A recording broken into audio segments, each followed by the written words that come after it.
At the top, Not Strong Enough by Boy Genius, one of the great breakdowns in indie alternative history, in my humble opinion.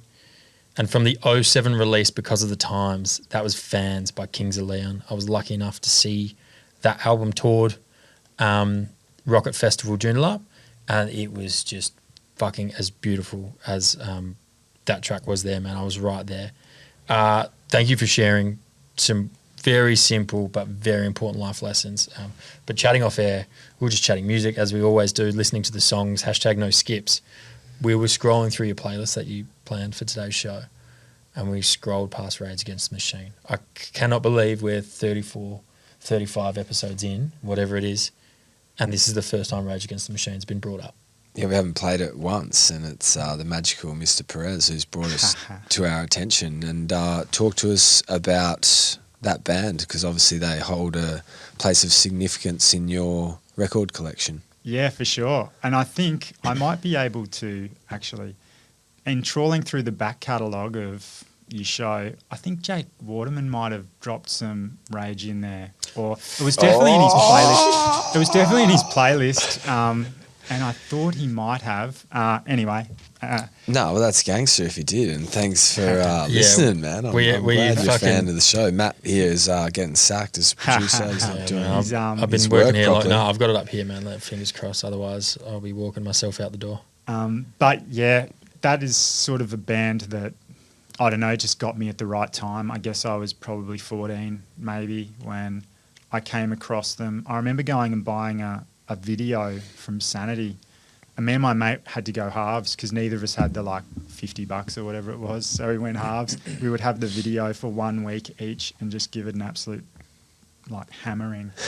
And I've still got it, but yeah, just a massive Rage Against the Machine guy. I'd never listened to music and really listened to lyrics the way that they kind of made me, and like a lot of it at the time was fairly political stuff that was going over my head, but they would just have lines that would just, like a lyric here or a lyric there that would just be like, shit, that's incredible. Like the writing is just genius. And I was kind of hooked on them, and I was a bit of a wannabe guitarist for a while. So I, like basically 90% of the songs I could play were just Rage Against the Machine songs. I was in a few kind of garage bands, and power chords. We would just pump that stuff out, like real riffy kind of stuff. And I remember saying to my old man, like, oh, this Tom Morello, he's sick. And my dad's like a Eric Clapton kind of Mark Knopfler guy. A purist. Yeah, and he just like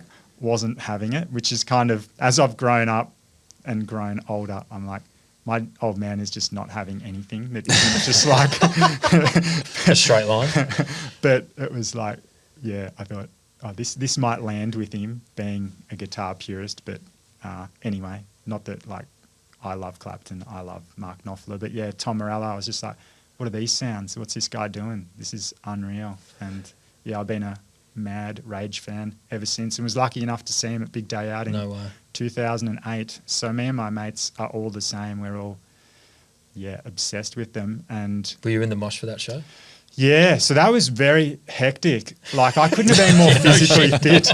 I couldn't have been more physically prepared for something. I would have been 24, a pretty solid 85 kilos or whatever, ready to go.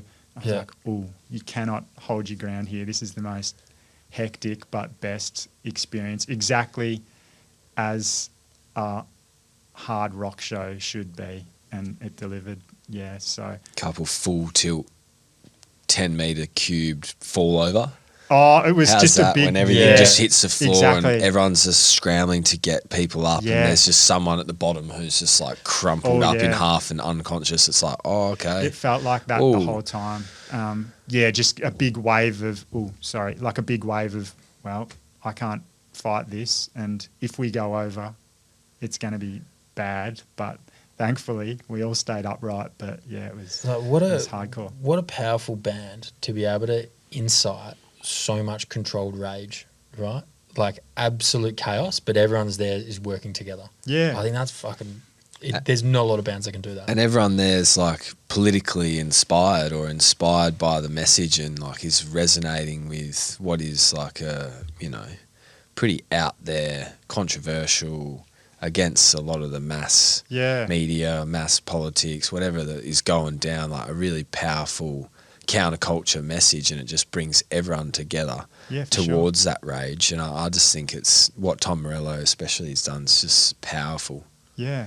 Do you have any other bands that sit next to them in terms of hugely influential on you and something you'd love to play for the crowd? Yeah, I think Soundgarden were the other band, and I think, like, I hate to admit this, but I think I just heard their name, saw those dudes, and was like, before I'd heard a chord, I was like, I fucking love Soundgarden. These guys are sick. Because it's not like naturally.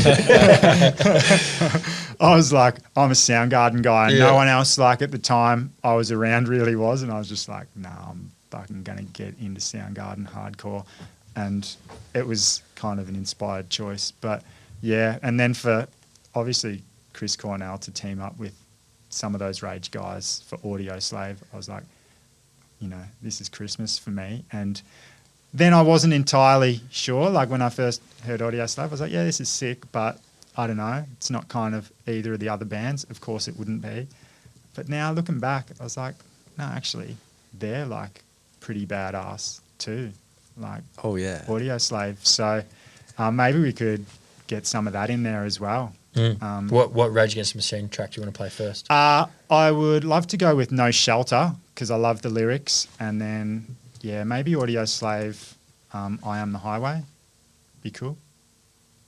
Pass the Orcs, you're here with Zach Perez.